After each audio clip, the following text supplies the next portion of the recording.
ओम गणेशाय नमः। ओम नमः शिवाय। मैं निखिल ज्योतिष आचार्य आप सभी का मेरे चैनल पर पुनः स्वागत करता हूं। आशा करता हूं कि आप सभी स्वस्थ होंगे। महादेव की कृपा आप सभी पर सदैव बनी रहे। ये वीडियो मेष यानी कि एरीज के लिए बहुत विशेष है, क्योंकि वीडियो है 8 से 14 सितंबर 2025 के साप्ताहिक राशिफल के बारे में। कैसा रहेगा आने वाला सप्ताह मेष के लिए। जो मेरा साप्ताहिक राशिफल होता है वो प्रमुखतः चंद्रमा और उनकी गति पे आधारित होता है। चंद्रमा एक बहुत विशेष ग्रह है, लेकिन जब हम साप्ताहिक राशिफल के संबंध में बात करते हैं तो एक तो उनकी तेज गति, दूसरा उनका मन का कारक होना, और तीसरा उनकी ये प्रकृति या उनकी क्वालिटी कि वह जिस भी भाव, ग्रह, राशि के साथ युति योग दृष्टि संबंध बनाते हैं, स्पेशली ग्रहों के साथ, उनको बहुत एक्टिवेट कर देते हैं। इसीलिए जब पूरे हफ्ते में उनका गोचर होता है, जो जैसे मैंने कहा बहुत तेज होता है, तो उनके गोचर के साथ हमारी प्रकृति, हमारे सोचने का तरीका, सब कुछ अफेक्टेड होता है। और जैसा मैं हर बार कहता हूँ कि हमारी डे टू डे एक्टिविटीज़ पर चंद्रमा का इम्पैक्ट डायरेक्ट होता है। और इसी सब को समझने के लिए साप्ताहिक राशिफल बहुत विशेष होता है। इस अंधकारमय जीवन में ज्योतिष एक मात्र विद्या है जो हमें गाइडेंस दे सकती है।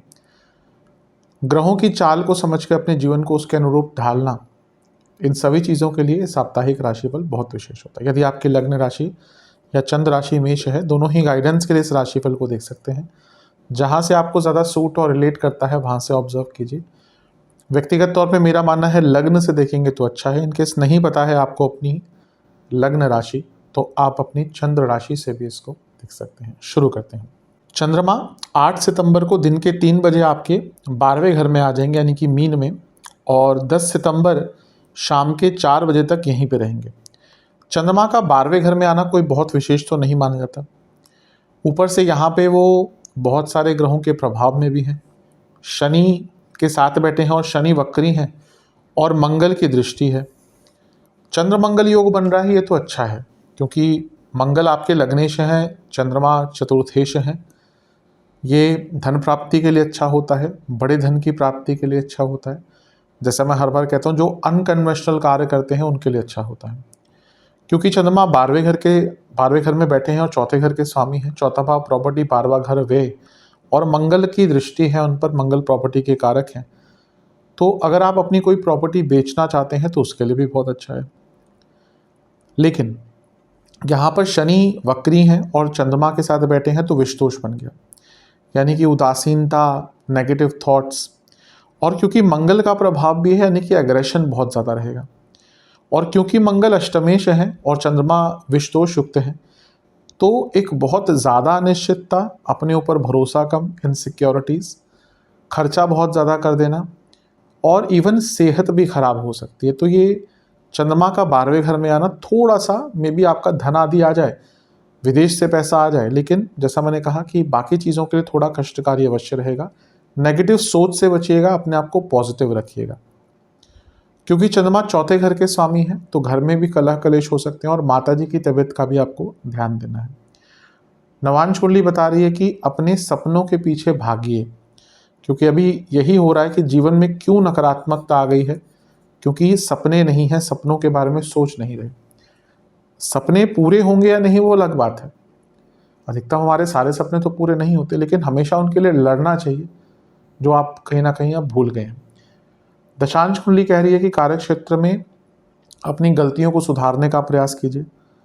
बिजनेस में बहुत लाभ दिख रहा है, खर्चे थोड़े ज़्यादा हो सकते हैं लेकिन पैसा बहुत आएगा। लव लाइफ में मैं यही कहूँगा, थोड़ा शांत होकर बात कीजिएगा और शक मत कीजिएगा। अपने पार्टनर से बात करें ना तो बहुत सहजता और बहुत रिस्पेक्ट के साथ कीजिएगा। वैवाहिक जीवन अगर बहुत दिक्कतें चल रही हैं तो उनको भूल कर एक नई शुरुआत करने का मौका है। जहाँ तक स्टूडेंट्स की बात है, बहुत अच्छा टाइम है, कोई नेगेटिव चीज़ नहीं दिख रही है। नेगेटिव चीज़ यही है कि थोड़ा सा सोच बस नेगेटिव हो सकती है, अदरवाइज तो अच्छा टाइम है आपके लिए। सेहत के दृष्टिकोण से पैरों के दर्द, पैरों के रोग, डिप्रेसिव थॉट्स और नसों की प्रॉब्लम, और जिनको बीपी है, बीपी की प्रॉब्लम है, उनको दिक्कत बढ़ सकती है। सर्वाष्टक में आपका तीसरा घर बली है। कुछ यात्राएं अचानक से आपको करनी पड़ सकती है। किसी धार्मिक यात्रा पर जाना चाहते थे, उसकी प्लानिंग के लिए या अचानक से कुछ लोगों के योग भी बन सकते हैं जाने के किसी धार्मिक क्षेत्र में। 10 सितंबर शाम के 4 बजे चंद्रमा आ जाएंगे आपके लग्न भाव में यानी कि मेष में, और 12 सितंबर शाम के 6 बजे तक यहीं पर रहेंगे। चंद्रमा का लग्न में आना एक प्रकार से अच्छा ही होता है। चतुर्थेश हैं यानी कि केंद्र के स्वामी और केंद्र में बैठे हैं, तो ये अपने आप में राजयोग बना रहा है। और यहाँ पे मंगल और केतु दोनों की दृष्टि है। मंगल 6ठे घर से और केतु 5वें घर से। ये अपने आप में दिखा रहा है कि सोच में बदलाव आएगा। जो 12वें घर का प्रभाव है वो खत्म हो गया, वक्री शनि का प्रभाव खत्म हो गया। मंगल लग्नेश है, अपनी ही राशि को देख रहे हैं तो उस भाव को और स्ट्रॉन्ग कर रहे हैं। और चंद्रमा 4थे घर के स्वामी लग्न भाव में है, मंगल केतु से दृष्ट है, यानी कि अपनी सोच को ठीक कर पाएंगे, अपनी प्रॉब्लम्स को सॉल्व कर पाएंगे, एक सकारात्मकता की अनुभूति होगी। हाँ, चंद्रमा अग्नि तत्व की राशि में है, मंगल अग्नि तत्व के ग्रह है, केतु को भी अग्नि तत्व ही माना जाता है, तो एग्रेशन यहाँ पर बहुत ज़्यादा आ सकता है। लेकिन अदरवाइज देखिए समय आपका काफ़ी अच्छा रहेगा। मंगल केतु दोनों ही स्किल्स के कारक हैं, तो कुछ सीखना है तो उसके लिए अच्छा समय है। और क्योंकि चंद्रमा 4थे घर के स्वामी है, मंगल प्रॉपर्टी के कारक हैं और 6ठे घर में बैठे हैं, कोई प्रॉपर्टी का वाद विवाद चल रहा था उसको सुलझाने का अच्छा टाइम है। और अगर कोई प्रॉपर्टी खरीदना चाहते हैं तो उसके लिए भी अच्छा टाइम। तो हफ्ते का मध्य भाग अच्छा दिख रहा है। यहाँ से चंद्रमा 7म भाव को भी देखेंगे। नया बिजनेस को स्टार्ट करना है उसके लिए भी एक अच्छा मौका है। कुछ लोगों की पद प्राप्ति या कुछ रिकॉग्निशन भी मिल सकती है। नवांश कुंडली बता रही है कि आपको अपने आप से कनेक्ट में रहना है, क्योंकि कहीं ना कहीं बाहरी चीज़ें इतनी हावी रहेंगी कि अपने आप को भूल जाएंगे। दशांश कुंडली कार्य क्षेत्र में नेचर ऑफ वर्क समझिए। कभी कभी हम काम करते हैं लेकिन हमारी प्रोडक्टिविटी अच्छी नहीं होती क्योंकि हमारी अंडरस्टैंडिंग अच्छी नहीं होती। इस पर विचार कीजिएगा। बिजनेस में मैं यही कहूँगा कि थोड़ा सा ना अपने बिजनेस में ह्यूमन टच डालिए, मे बी थोड़ा सा ग्रेसफुल रहिए बात करते हुए। अगर आपका B2B बिजनेस है तो भी आपको लोगों से डील तो करना ही पड़ता है, और B2C है तो और भी ज़्यादा केयरफुल रहना पड़ता है। तो कहीं ना आपको लोगों की हैंडलिंग पर थोड़ा सा ध्यान देना पड़ेगा। लव लाइफ शांत रहिएगा, ज़्यादा बातचीत मत कीजिएगा। ज़्यादा बातचीत करना प्रॉब्लम लेकर आएगा। वैवाहिक जीवन ठीक है, लेकिन ऐसा लग रहा है कि दोनों ही के मन में बहुत बातें हैं एक दूसरे को लेकर जो शेयर नहीं कर पा रहे। कुछ अच्छी भी हैं, कुछ बुरी भी हैं, बुरी ज़्यादा हैं। तो बैठकर बातचीत कीजिए। अगर नहीं समझ आ रहा तो गाइडेंस लीजिए किसी से, ताकि क्लैरिटी आए। स्टूडेंट से मैं कहूँगा थोड़ा ओवर कॉन्फिडेंट कम रहिए, ये बढ़ता हुआ दिख रहा है। सेहत के दृष्टिकोण से एसिडिटी बनी रहेगी, BP की प्रॉब्लम रहेगी, कफ रोग तंग करेंगे, और जिनको चेस्ट से संबंधित कोई प्रॉब्लम है, सांसों के रोग हैं, उनकी दिक्कत बढ़ेगी। सर्वाष्टक में आपका फिर से 3रा घर बली है। हफ्ते के प्रथम भाग के मुकाबले जो मध्य भाग है वो बहुत ज़्यादा आपके लिए सकारात्मकता लेकर आ रहा है। 12 सितंबर शाम के 6 बजे चंद्रमा राशि बदलेंगे और आपके दूसरे घर में आ जाएंगे, यानी कि वृषभ में, और सप्ताह के अंत तक यहीं पर रहेंगे। 13 सितंबर को मंगल का गोचर भी हो जाएगा। यूँ तो मैं नहीं दिखाता अगर कोई गोचर प्रभाव नहीं कर रहा होता, लेकिन क्योंकि मंगल का इम्पैक्ट चंद्रमा पर होगा तो संडे वाले दिन एक प्रभाव अवश्य मंगल का आएगा, तो उसको भी हम दिखा देते हैं। तो चंद्रमा का धन स्थान में आना वैसे ही अच्छा होता है, और यहाँ पे तो वो उच्च के हो गए और अपने भाव से 11वें में चले गए, यानी कि घर में पैसा आएगा। कोई प्रॉपर्टी अगर आप रेंट आउट लीज आउट करना चाहते हैं तो उसके लिए भी बहुत अच्छा है। और चंद्रमा का वैसे भी वाणी के स्थान में आना, वाणी को तो थोड़ा सा चंचल करता ही है, लेकिन क्योंकि ये अर्थ त्रिकोण है और चंद्रमा यहाँ पे आके उच्च के हो गए, यानी कि अचानक से कार्य क्षेत्र में भी लाभ और धन का बड़ा लाभ यहाँ पर दिख ही रहा है। यहाँ पर चंद्रमा धन स्थान में उच्च के हैं और शनि की दृष्टि है जो लाभ स्थान के स्वामी है। कोई रुका हुआ पैसा था आपका वो वापस आ सकता है, इसके बहुत ज़्यादा चांसेस बन जाते हैं। और मंगल की दृष्टि भी है जो लग्नेश भी है, अष्टमेश भी है। तो अष्टमेश का इन्वॉल्वमेंट, लाभेश का इन्वॉल्वमेंट धन स्थान पर जहाँ पर चंद्रमा बैठे हैं उस भाव को एक्टिवेट कर दिया है।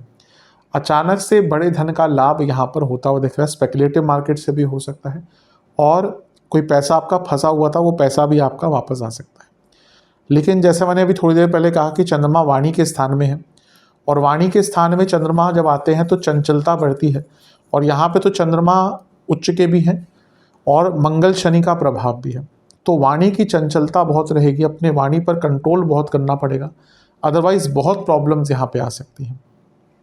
खर्चों पर भी थोड़ा नियंत्रण रखिएगा। नवांश कुंडली बता रही है कि अपने फोकस पर काम कीजिएगा। शनि का प्रभाव है जो वक्री है, कभी कभी ना व्यक्ति का फोकस एकदम छिन्न भिन्न हो जाता है। दशांश कुंडली कार्य क्षेत्र में ज़्यादा किसी पर भरोसा मत करिएगा। बिजनेस के हिसाब से आपको पहले पुराने कार्य ठीक करने पड़ेंगे, पुरानी प्रॉब्लम से निकलना पड़ेगा। अभी आप नया बहुत कुछ करना चाह रहे हैं लेकिन पुरानी ही चीज़ें ठीक नहीं है, आपका आउटलुक ही खराब है पुराना, या पूरा चीज़ें अव्यवस्थित हैं। पहले अपने आप को व्यवस्थित कीजिए फिर आगे बढ़िए। लव लाइफ ऐसा लग रहा है कि एक कॉमन ग्राउंड नहीं है या एक कॉमन सोच नहीं है। ठीक है, रिलेशनशिप स्टार्ट होना आज की डेट में उतना मुश्किल नहीं होता जितना उसको रिलेशनशिप के सर्वाइव करना जितना होता है ना, उतना मुश्किल नहीं होता, क्योंकि स्टार्ट तो हो जाता है। आज की डेट में चीज़ें बदल रही हैं, इतने डेटिंग ऐप्स हैं। पहले की तरह नहीं होता कि बच्चों को घर से बाहर नहीं जाने देते, आजकल बच्चे घर से बाहर रहते ही हैं। पर रिलेशनशिप सस्टेन करना बहुत मुश्किल। अभी यही दिख रहा है कि एक कॉमन ग्राउंड नहीं है रिलेशनशिप में। स्टार्ट तो हो गया पर क्या फ्यूचर है, इस चीज़ पर विचार कीजिए। वैवाहिक जीवन डिटर्मिनेशन थोड़ी दिखाइए अपने पार्टनर के प्रति, ताकि उनको भी लगे कि हाँ वो आपके लिए मैटर करते हैं। जहाँ तक स्टूडेंट्स की बात है, आप थोड़ा आध्यात्मिक रहिएगा। हफ्ते का अंतिम भाग अगर एग्ज़ाम है तो बहुत अच्छा है, लेकिन अदरवाइज ना मन बहुत व्याकुल सा रहेगा, परेशान सा रहेगा। इवन एग्ज़ाम भी है तो थोड़ा सा आध्यात्मिक रहेंगे तो उसमें लाभ मिलेगा। सेहत के दृष्टिकोण से बीपी की प्रॉब्लम पूरे हफ्ते बनी रहेगी, जिनको है दिक्कत हो। दांतों की प्रॉब्लम, आँखों की प्रॉब्लम रह सकती है, और इसके साथ ही कफ रोग भी बने रहेंगे। सर्वाष्टक में आपका धनस्थान ही बली है, तो बड़े धन का लाभ तो दिख ही रहा है हफ्ते के अंतिम भाग में। उपाय के स्वरूप में हनुमान बाहुक का 2 बार पाठ कीजिएगा। बजरंग बली को लड्डुओं का भोग लगाइए। आशा करता हूँ कि वीडियो काम आएगी। चैनल पर नहीं है सब्सक्राइब कीजिए, वीडियो को लाइक कीजिए। मिलता हूँ आप सभी से अगली वीडियो में, तब तक के लिए ओम नमः शिवाय।